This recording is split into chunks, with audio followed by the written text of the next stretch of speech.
Welcome back to the Planning Your Reopening Campaign series. If you've missed the first episode, I've left the link below in the description. I'm Zolly, an escape room owner, and in this series I'm showing you a blueprint for how to plan a stellar reopening campaign for your business. Let's do a quick recap of the first episode before we get started. In the first episode, we have talked about the results you want to see from your campaign and how to calculate that based on your break-even point and past occupancy rates, the core message of your campaign and how that translates to different mediums, and we had a quick look at the schedule. In today's video, we will go through how to put together an irresistible offer using discounts and merchandise. We will explore the idea of offering something to those who are not ready to return or simply not in the area anymore, cross-promoting with your complementary businesses in your area, calculating the costs for the campaign, and last but not least, how the promotional offer translates to your operations. Great, let's get started.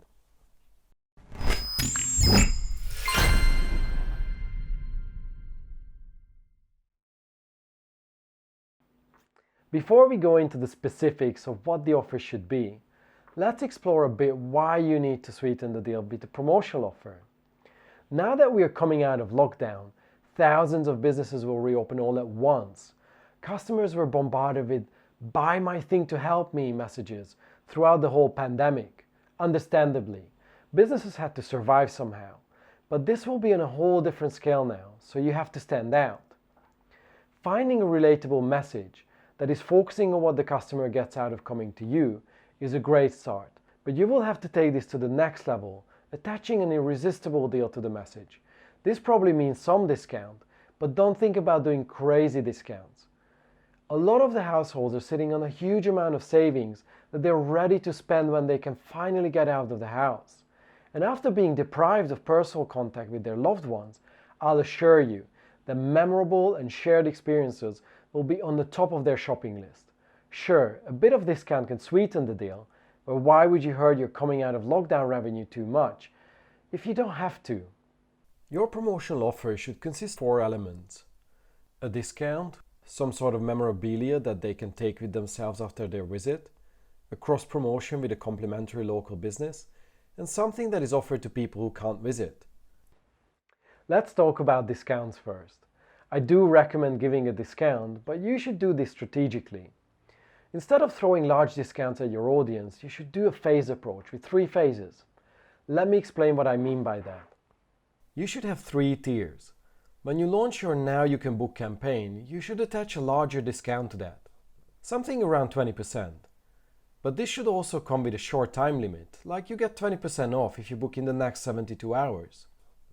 Then you should insert countdowns to your emails, the landing pages, etc. This is your early birds offer. Once the early birds run out, you should offer a smaller discount, something around 10%, which then can run a bit longer, anywhere between 2 to 3 weeks. During this time, your venue should reopen at some point. This will allow them more time to organize their group, and it will also allow you to send follow-up newsletters and social posts to reach a wider audience with your offer, without hurting your reopening revenues too much. Great! Now that you have this out of the way, you should go into phase 3 without any or just a small discount for another 2 to 3 weeks. The emphasis here is on the rest of the deal, the free memorabilia attached to the booking, which we'll discuss in a second. Let's quickly talk about how the discounts will affect your revenue. If you've done the exercise in part 1, you should have a clear figure on how much revenue you're hoping for. Now you just have to apply the discounts to your calculations to see how much this changes the whole. So let's say you're hoping for 100 bookings in total from the 6-week reopening campaign. Now 25 of these bookings come in during the first phase, eating away 20% of your revenue. But that's fine because it gives you confidence and you finally start seeing some revenue coming in. And another 45 bookings come in while you're offering 10%, still eating away your revenue, but not as much anymore. And finally, you give the final push to your reopening campaign without the discounts or just a small one, like 5%, bringing in another 30 bookings at full or almost full price. As you can see, changing the discounts will change your targets, so this is important, because giving discounts will move the financial goalposts of your campaign. And as we discussed in episode 1, Without a clear target, you won't be able to determine whether your reopening campaign is a success or not.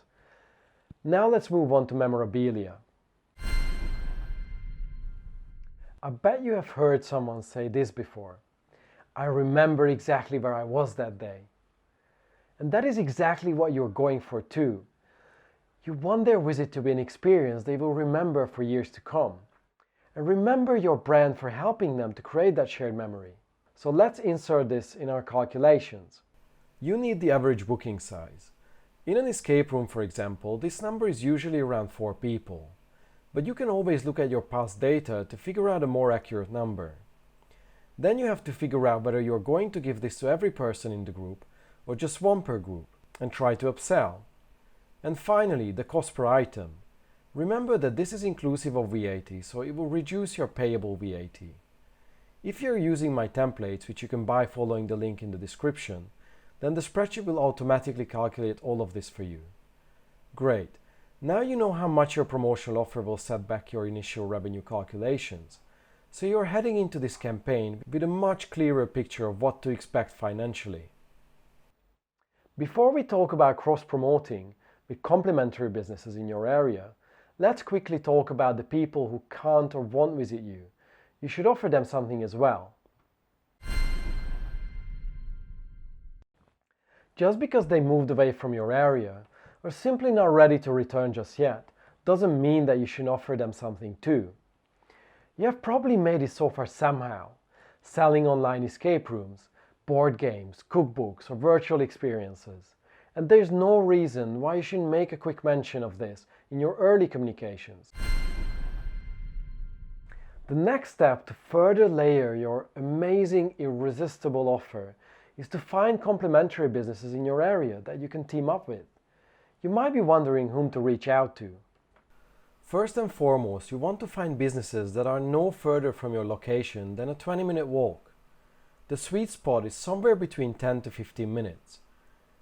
That's a nice little stroll after or before their next activity. Secondly, you want to find ones that complement what you do.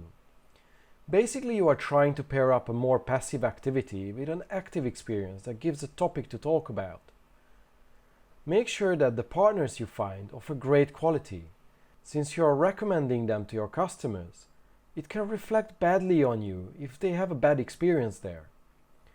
So if you own an escape room, the easy choice is teaming up with a local pub or a restaurant where the team can go and debrief after their escape room experience, and vice versa. The deal you make with them will come down entirely to you. In the toolkit, you will find a detailed outline of these cross-promotion deals and an outreach email template to save you time. Our final point for this episode is operational involvement. Creating an amazing offer is one thing, but making sure that your on-site staff delivers on that offer is a whole different one. Once you have landed on what the offer is, make sure that you brief everyone on your team about what it is and what it means for them. If you have a small team of just a few people, probably an informal chat can do the job, but even then you should give them a one-pager summary to make sure that they have a reference point. Let's say you decide on this phased approach, discounts plus the memorabilia, and you strike some deals with a few local businesses. You want your team to be able to deal with customer inquiries themselves, because you will have a campaign to run. So your team has to be aware of what the deadlines are for the discounts. If someone just missed it, what's the procedure for that? Are they allowed to still grant the discount or not? They have to know whom to give the memorabilia, where to find them in the stockroom, how to order more if the stock is running low. And finally, if you're cross-promoting, they know what the deal is and where to send the customers. Give them directions, even make a recommendation based on the group if you have more options to choose from. The toolkit also contains a handout template for your own team. What's in the paid package? Extended video guides and early access to the rest of the series, 2-hour one-on-one consultation with me, pre-written content, and an all-in-one planner. I've left a link in the description below. Next week we will dive deep into how to start building out the different content pieces, like newsletters, blogs, social posts, and landing pages, using the available data you have to make it as personalized as possible. Great, until next week, Zolly out.